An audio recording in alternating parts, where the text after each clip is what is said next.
this metronome, drummer's best friend. Need this to keep good timing. And always make it a good habit to count out loud, so you know where the parts fall and what count. Also, you want the ones that'll subdivide. Like so. Eighth notes, quarter notes, triplets, and 16th notes. Yeah. So you want a good metronome that'll subdivide for you. Alright, so I got through how to subdivide it, how to break it down, how to transcribe it in simplest form. Now it's wondering, what would it sound like? Alright, so here we go. Here's what I'll demonstrate what it would sound like. Here's what the verse will sound like at 50 beats per minute. Another thing I want to point out, when practicing this, you notice you feel a long space in between the pulsing of the metronome. That's very common for drummers, including myself. I know it's kind of draggy, but that's just something we all have to get used to now and then. So hear what it sounds like at 50 beats per minute. Right. I started with the hi-hat. So the hi-hat is the pulse. Chords.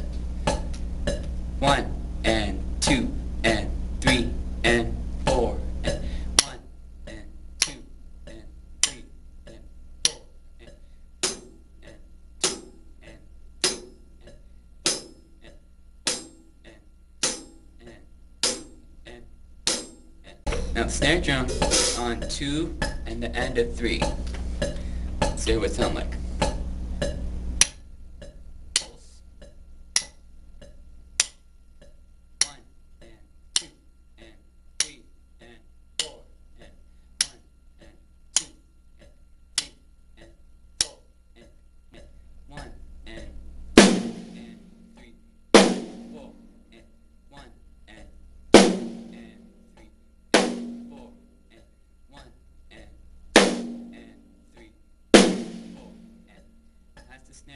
Snare drum hits on the downbeat of 2 and the upbeat on the end of 3. Notice when you hit it, it sounds like it's a descending sound. It's hitting downward. Notice when you hit it on the end of 3, you notice that it's upbeat because its sound is ascending. Bass drums on the 1, the end of 2, beat 3, and the end of 4, and they loop. So it would sound like this.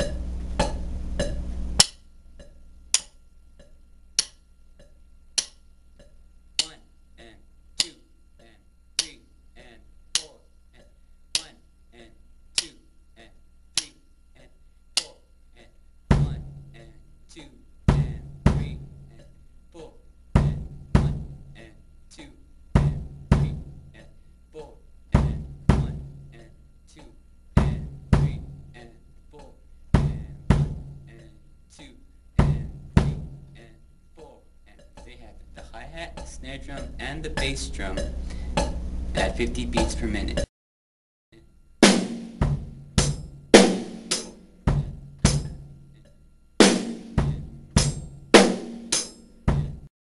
So now that you hear what it all sounds like at 50 beats per minute, let's kick it up all the way to 120 at its original tempo. Again, it's too fast for you, so just take it slow. Once you master its tempo, kick it up 5 clicks.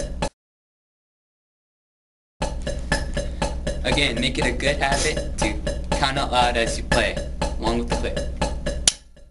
Here's the pulse and chord notes.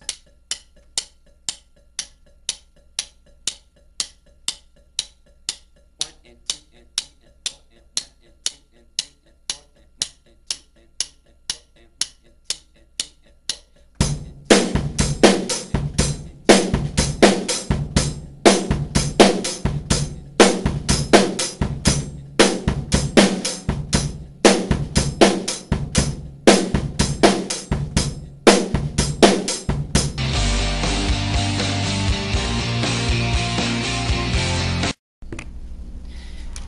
Alright, now that we've gotten this far, Now let's go over the second part of the verse where Rob plays the ride cymbal instead of the hi-hat and does not hit the bass drum on the end of 4. So it's not that much of a big concern, like I said.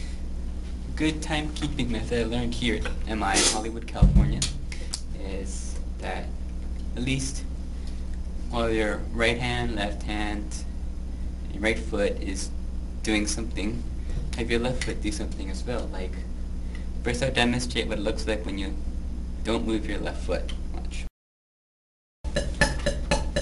Again, make it a good habit to always count out loud as you play. Here's the pulse.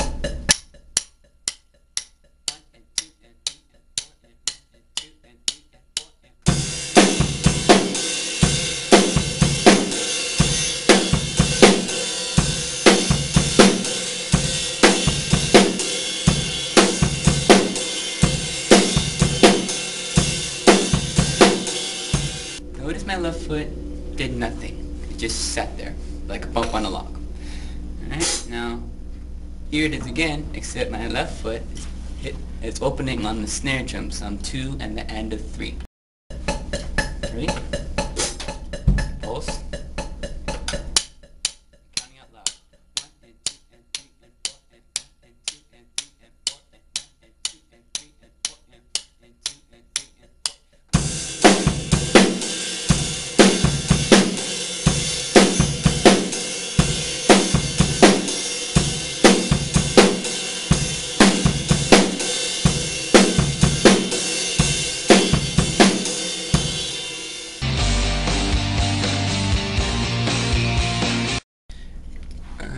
Now that we've got through the first and second parts, the chorus, now let's get to the bridge, which will be more difficult because of the 16-note bass drum patterns. When you listen to it at first, you notice that it doesn't sound like 120, because as I listened to it a while and just matching it up with the metronome, I noticed that Rob changes it up a bit. He plays at half its original tempo. So the original tempo is 120. He plays the bass drum. He plays at 60 beats per minute. So a little tempo change there. So here's what it would sound at 50 beats per minute, 10 clicks behind. Okay. Don't forget. Here's the pulse.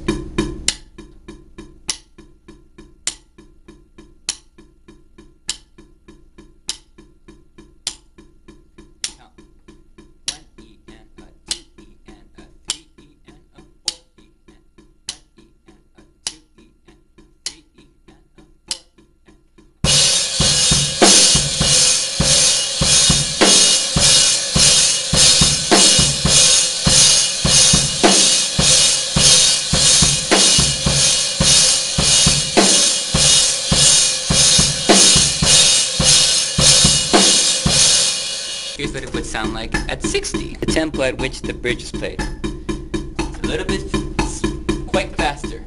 So you're going to have to loosen up that jaw and not have a stiff upper lip. LOL, exclamation point.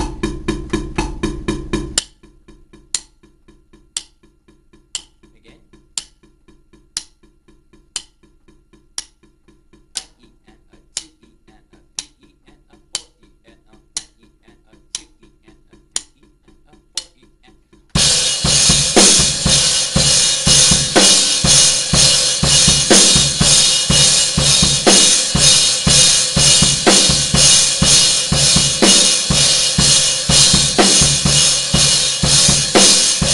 Another thing I want to point out when just playing music, you can't just go out to a drum set, just play anything and not be like there's no feeling, no passion. It's gotta have feeling. Feel is just as important as keeping time, knowing your part, and just having it sound as the best as it can sound. So the drummer's job is to mark the time, the feel, and the form. Right? So there you go, Sean. Got the choruses, got the verses, first part, second part, got the bridge. Got a few tips. Leave your hi-hat with the snare drum to keep good timing. You know what instrument Rob is hitting, and other stuff. And the tip of play with feel. Good luck, Sean. Keep rocking and jam on. Remember, practice makes improvement.